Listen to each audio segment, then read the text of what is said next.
Esta é a história do dia da Rádio Observador. Como é que um coração que não bate mexe tanto com o Brasil?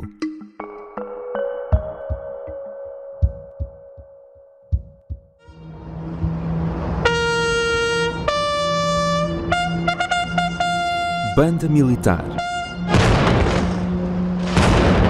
Salva de canhões. E a Esquadra da Fumaça, como lhe chamam no Brasil, os aviões da Força Aérea que desenham um coração enorme no céu. Depois de ter chegado a bordo de um Rolls-Royce e de passar por todas estas honras de Estado, eis que as câmaras nos mostram que, à sua frente, ele tem agora o Presidente do Brasil, Jair Bolsonaro, e a Primeira-Dama, Michelle, que estão posicionados à entrada do Palácio do Planalto. Mas, neste caso, não estamos a falar de um qualquer chefe de Estado que está de visita a Brasília, nem tampouco de uma pessoa. Trata-se de um coração conservado num frasco de formol que pertence ao português mais importante para a história dos brasileiros.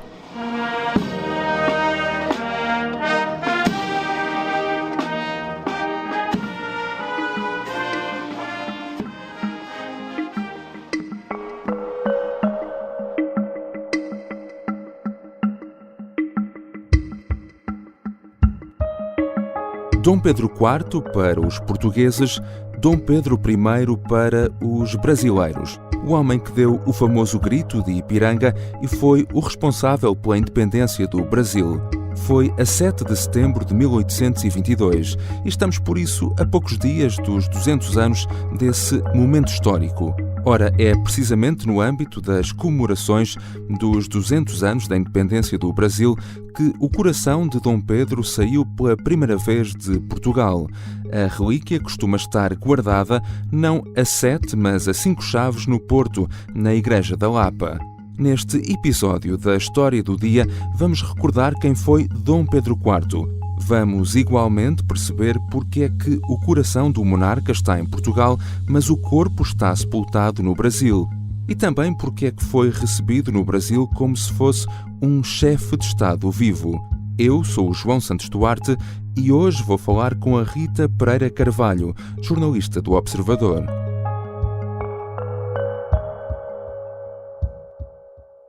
Olá Rita, bem-vinda. Olá, obrigada. Vamos começar por uma pequena aula de história, mas muito resumida. Quem foi Dom Pedro IV?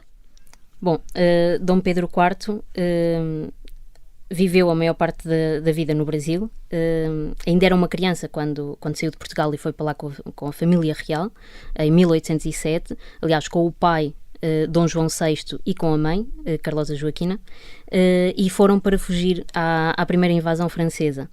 A corte mais tarde regressou depois da Revolução Liberal, em 1820, mas Dom Pedro não quis voltar a Portugal.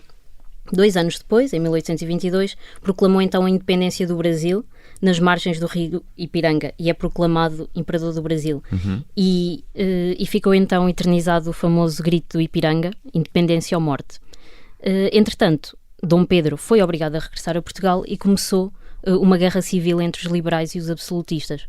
Dom Pedro estava então do lado da causa liberal e Dom Miguel, o seu irmão, estava do lado dos absolutistas. A luta terminou no Porto, e esta cidade é muito importante e já vamos ver porquê. Dom Miguel foi expulso do país e foi implementada a Carta Constitucional, que foi inspirada na Constituição brasileira. Dom Pedro morreu novo, aos 35 anos, no mesmo quarto onde nasceu, no Palácio de Queluz, e o seu coração sempre pertenceu ao Porto. O coração de Dom Pedro é o maior tesouro do Porto, porque nada nos vale se não tivermos liberdade. E o significado do coração de Dom Pedro é exatamente o significado da liberdade. Eu creio que para Dom Pedro também a cidade do Porto tinha significado da liberdade, porque ele conheceu bem a cidade e viu como a cidade se bateu com ele por ela. Ouvimos aqui então o Presidente da Câmara do Porto, Rui Moreira, a falar da importância desta relíquia para a cidade. Porquê é que o coração de Dom Pedro IV está em permanência na cidade do Porto? Antes de morrer, Dom Pedro escreveu no testamento que pelo menos o seu coração teria de ficar em Portugal, mais especificamente na cidade do Porto, precisamente porque foi a cidade do Porto o símbolo da resistência da luta dos liberais contra os absolutistas, em que Dom Miguel, o seu irmão, estava do lado dos absolutistas e Dom Pedro do lado dos liberais. E E Dom Pedro, que liderava as tropas liberais, viveu nesta cidade durante os meses do cerco do Porto. Dom Pedro não morreu na cidade invicta, morreu em Queluz, em 1834, mas 5 meses depois da sua morte, o coração foi então para o Porto. E até chegar à Igreja da Lapa, onde está hoje, ainda passou pelo Palácio das Carrancas e pelo edifício onde está hoje a esquadra da PSP. E é também no gabinete de Rui Moreira que estão guardadas as chaves que abrem a urna onde está o coração. Ora, normalmente dizemos de um segredo bem guardado que está guardado a 7 chaves, mas no caso desta relíquia costumam ser 5. Esta é uma história curiosa. Explica-nos também um pouco desta história. Sim, neste caso não são 7, são 5, e são precisas 5 chaves para chegar ao coração de Dom Pedro, e é também necessária, aliás, a presença de 6 pessoas para completar este processo todo. Primeiro é utilizada uma chave que tem mais ou menos 15 centímetros para abrir a porta de madeira do monumento onde está o coração, e depois há então mais 4 chaves iguais, ou aparentemente iguais, que vão abrindo os portões até chegar à urna que protege o coração. E há também um outro pormenor interessante desta história, é que o coração está em Portugal, mas o corpo do monarca está no Brasil, certo? Sim, se bem que o corpo também estava em Portugal, no Mosteiro de São Vicente de Fora, em Lisboa. E o que acontece agora com o coração não é mais do que a história a repetir-se. O Brasil, que vivia em ditadura, pediu os ossos de Dom Pedro a Portugal a propósito da comemoração dos 150 anos da independência do Brasil, para, claro, assinalar esta data. E isto foi em 1972 e desde essa altura as ossadas estão no Museu do Ipiranga, em São Paulo, e nunca mais regressaram a Portugal, porque depois de 1972 e depois das ossadas terem ido para o Brasil, Portugal tentou recuperar os restos mortais de Dom Pedro, mas sempre sem sucesso. Esta é a primeira vez que o coração de Dom Pedro sai de Portugal. Já aqui disseste que esta é uma relíquia que está muito bem guardada. Como é que se preparou esta viagem e o que é que essa preparação implicou?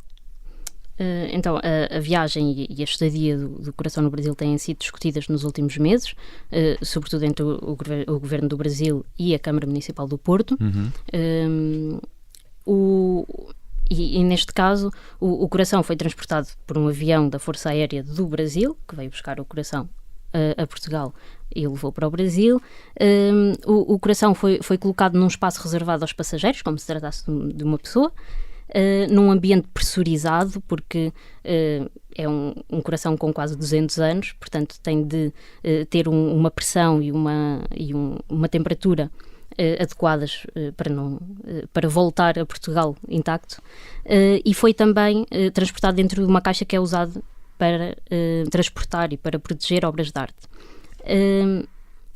O Rui Moreira, o Presidente da Câmara Municipal do Porto, acompanhou esta viagem, assim como um representante do governo brasileiro. Portanto, o coração esteve sempre acompanhado por representantes do governo português e por representantes do governo brasileiro.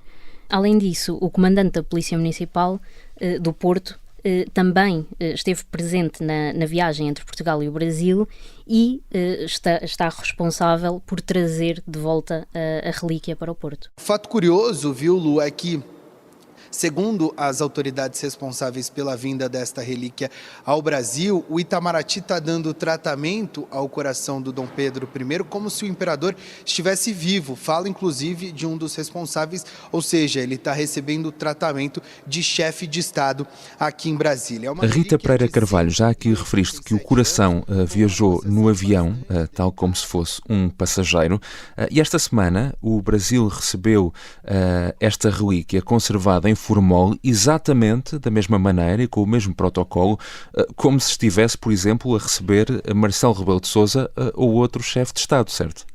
Sim, exatamente. O governo brasileiro já tinha prometido que ia tratar o coração como se Dom Pedro estivesse vivo. E, portanto, enquanto chegava ao Palácio do Planalto, de carro, 6 aviões da Força Aérea fizeram as honras militares e voaram sobre o edifício da presidência. Neste momento de chegada, desenharam as palavras Independência 200 anos, seguida de um coração. E não faltaram, claro, as salvas de canhão e o hino nacional. Além disso, tocou também o hino da independência do Brasil, que foi, curiosamente, composto por Dom Pedro. Que era um músico nas horas vagas, não é? Exatamente. Depois de tudo isto, e já no final da cerimónia, Bolsonaro fez um curto, mas mesmo muito curto, discurso. 2 países unidos pela história, ligados pelo coração. 200 anos de independência, pela frente, uma eternidade em liberdade. Deus, pátria, família. Viva Portugal, viva o Brasil. No entanto, apesar de curto, Bolsonaro fez questão de mencionar a máxima do Estado Novo em referência ao período em que Portugal viveu numa ditadura de Deus, pátria e família. O coração está então, a partir de agora, em exposição no Brasil. Ele vai ficar apenas em Brasília? Sim.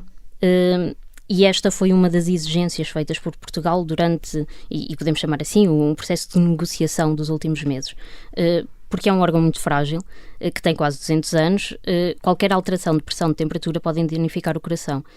Fazer uma espécie de tour por várias cidades aumentava as hipóteses disso acontecer e Portugal quer ter a certeza que o coração regressa nas mesmas condições em que saiu. Por isso sim, vai ficar apenas em Brasília. Aqui temos uma diferença entre aquilo que aconteceu no século passado e o que está a acontecer agora, porque com as ossadas de Dom Pedro, durante as comemorações dos 150 anos, estas ossadas desfilaram pelas ruas de várias cidades durante 5 meses e vários historiadores e arqueólogos disseram inclusive que as ossadas estavam em muito más condições e até para estudar outras coisas e portanto esta viagem e estas exposições tornaram impossíveis outros estudos e Portugal certamente não quer que isso agora aconteça. Internamente no governo houve sim uma orientação ou pelo menos um aconselhamento ao presidente Bolsonaro que esse ato de trazer o coração, que claro, atende àquela ala monarquista que existe dentro do governo, mas acima de tudo esse gesto poderia ajudar na eleição. Esta viagem da relíquia não é, no entanto, consensual. Há também muitas críticas a esta iniciativa, tanto em Portugal como no Brasil. Sim, precisamente, várias e feitas essencialmente, como tinha dito, por historiadores e arqueólogos. Primeiro porque o coração chegou ao Brasil em plena campanha para as presidenciais e pode ser visto como uma manobra de Bolsonaro. Depois está a repetir-se uma cerimónia feita em plena ditadura do século passado, que pode trazer muitas memórias ao povo brasileiro. E há ainda quem menciona a falta de contexto histórico. O coração fica em exposição apenas 2 semanas, o que é considerado muito, muito pouco tempo. Aliás, uma das arqueólogas que estudou as ossadas de Dom Pedro e que disse, aliás, que foram as cerimónias em que as ossadas estiveram expostas que impossibilitaram o estudo de muito da história de Dom Pedro. Ela disse mesmo que, a partir do momento em que há um uso de órgãos humanos para uma simples exposição, sem contexto de ensino, a exibição então torna-se simplesmente bizarra. Portanto, as críticas andam muito, muito à volta desta questão da propaganda política e da falta de contexto histórico que isto tem, aliás. Já aqui referiste que as ossadas nunca chegaram a regressar, e o coração, quando é que está previsto que regresse a Portugal?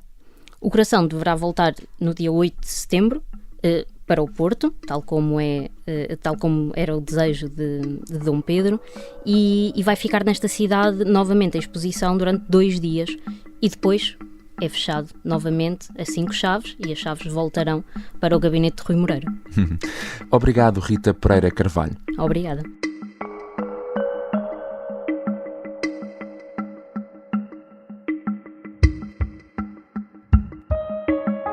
Rita Pereira Carvalho é jornalista do Observador. No site pode encontrar também artigos dela sobre a chegada do coração de Dom Pedro IV ao Brasil. Esta foi a história do dia. Neste episódio ouvimos também sons da TV Brasil, CNN Brasil e Porto Canal.